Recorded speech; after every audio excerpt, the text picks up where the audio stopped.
जोहार एनटीआर, జ్యోతిరావు పూలే. ప్రకాశ్ రావు గారు ఉన్నారు, అలాగే పెట్రోల్ ప్రసాద్ గారు కూడా వచ్చారు. వారికి కూడా ధన్యవాదాలు తెలియజేస్తా ఉన్నాను. అందరికి కూడా అభినందనలు తెలియజేస్తా ఉన్నాను. కాబట్టి మిత్రులారా, ఎవరి గ్రామంలో వాళ్ళు కలిసి పనిచేద్దాం.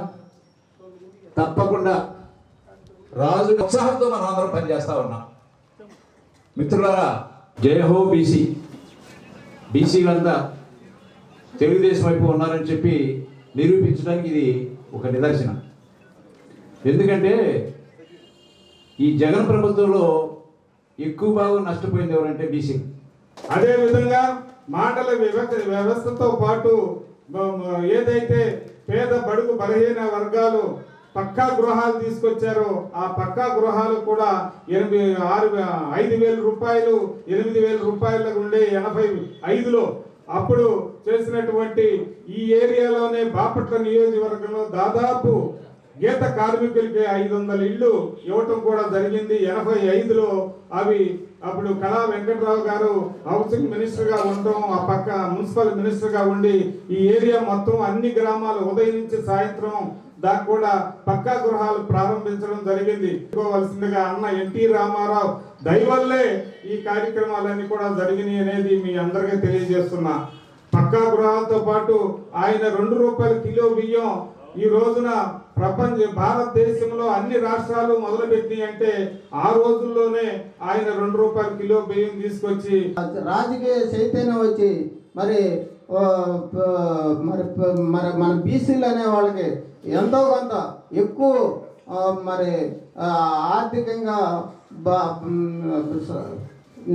వారి కాళ్ళ మీద వాళ్ళు నిలదొక్కుకోవడం, మళ్ళా మరి ఈ ప్రభుత్వం వచ్చిన తర్వాత బీసీలకి మరి 34% రిజర్వేషన్ కల్పించారు. మరి ఈ ప్రభుత్వం మొన్న ఆ 34%ని 24% చేసి మనకు 10% రిజర్వేషన్ తగ్గించడం జరిగింది. దానివల్ల మనం చాలా నష్టపోతున్నాం. బీసీలకి వైసీపీ ప్రభుత్వంలో ఏమన్నా న్యాయం జరిగిందా? ఉదాహరణలు చెప్పుకుంటూ వెళ్తే మన నాగార్జున యూనివర్సిటీ లాంటి యూనివర్సిటీలు మన ఆంధ్ర రాష్ట్రంలో 16 యూనివర్సిటీలు ఉన్నాయి. 16. నారా చంద్రబాబు నాయుడు తెలుగుదేశం పార్టీ ప్రభుత్వ హయాంలో 9 మంది వైస్ ఛాన్సలర్ని 9 మందిని బీసీ కులాలను సంబంధించి పెట్టారు నారా చంద్రబాబు నాయుడు గారు.